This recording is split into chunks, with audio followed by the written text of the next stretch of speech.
అస్సలాము అలైకుం రహ్మతుల్లాహి వబరకాతుహు. సోదర సోదరీమణులారా, ఈరోజు చెప్పుకుంటున్న అంశం వచ్చేసి నరకవాసులు స్వర్గవాసులు ఎన్నటికీ సమానులు కాలేరు.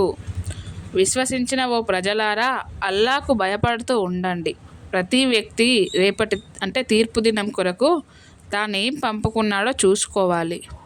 ఎల్లవేళలా అల్లాకు భయపడుతూ ఉండండి. నిశ్చయంగా మీరు ఏం చేస్తున్నారో అల్లాహు కనిపెట్టుకునే ఉన్నాడు. మీరు అల్లాహు మర్చిపోయిన వారి మాదిరిగా అయిపోకండి. అల్లాహు మనల్ని మర్చిపోయిన వారిలో మనం ఉండకూడదు.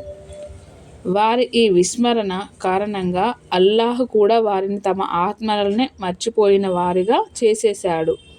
ఇలాంటి వారే పరమ అవిధేయులు. నరకవాసులు స్వర్గవాసులు ఎన్నటికీ సమానులు కాలేరు. స్వర్గవాసులు మాత్రమే సాఫల్యం పొందినవారు. ఇది ఖురాన్ 59వ సూరా 18, 19, 20 ఆయతుల్లో ఈ టాపిక్ ఉంది. ఇప్పుడు ఏమిటి? మీరు విశ్వసించి సత్కార్యాలు చేసిన వారిని భూమిలో నిత్యం కల్లోలం రేకెత్తించే వారితో సమానులుగా చేసేస్తామా?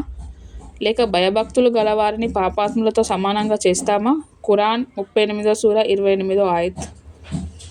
పాపిష్టి పనులు చేసిన వారు తమను విశ్వసించి మంచి పనులు చేసేవారిని మేము సమానంగా చేస్తామని, వారిరువురి జీవన్మరణాలు ఒకే విధంగా ఉండేలా చేస్తామని అనుకుంటున్నారా? వాళ్ళ తీర్పు చాలా ఘోరమైనది. ఖురాన్ 40వ సూరా 58వ ఆయతులో ఉంది. మానవులారా, మిమ్మల్ని ఒకే ప్రాణి నుంచి పుట్టించి దాని నుంచి దాని జతను కూడా సృష్టించి ఆ ఇద్దరి ద్వారా ఎంతోమంది పురుషులను స్త్రీలను వ్యాపింపజేసిన మీ ప్రభువుకు భయపడండి. వేరెవరి పేరుతో మీరు పరస్పరం మీకు కావలసిన వాటిని అడుగుతారో ఆ అల్లాకు భయపడండి. బంధుత్వ సంబంధాల తెగదెంపులకు దూరంగా ఉండండి. నిశ్చయంగా అల్లాహు మీపై నిఘా వేసి ఉన్నాడు. ఖురాన్ 4వ సూరా 1వ ఆయత్లో ఉంది. మీరు వారించబడే మహాపరాధాలకు గనక మీరు దూరంగా ఉన్నట్లయితే మీ చిన్న చిన్న పాపాలను మేము మీ లెక్క నుండి తీసేస్తాము. ఇంకా మిమ్మల్ని గౌరవప్రద స్థానాల్లో ప్రవేశింపజేస్తాము. ఖురాన్ 4వ సూరా 31వ ఆయతులో ఉంది.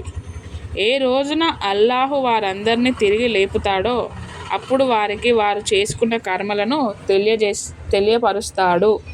అల్లాహు దాన్ని లెక్కించి పెట్టాడు. వారు మాత్రం దాన్ని మర్చిపోయారు. కానీ అల్లాహు అన్నింటినీ సాక్షిగా ఉన్నాడు.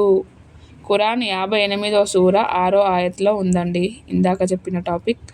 ఎవరైనా దుష్కర్యానికి పాల్పడి లేదా తనకు తాను అన్యాయం చేసుకొని ఆ తర్వాత క్షమాపణకై అల్లాహును అర్థిస్తే అతడు అల్లాహు క్షమాశీలిగా కృపాశీలిగా పొందుతాడు.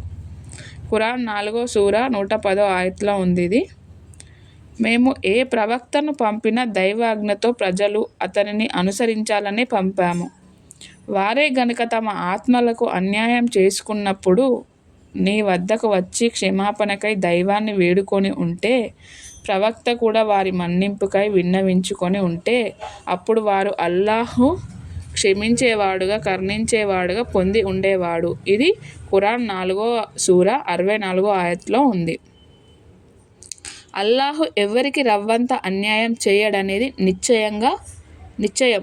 సత్కార్యం ఉంటే ఆయన దాన్ని రెట్టింపు చేస్తాడు. అంతేకాదు, తన వద్దనున్న దానిలో నుంచి గొప్ప ప్రతిఫలాన్ని ఒసగుతాడు.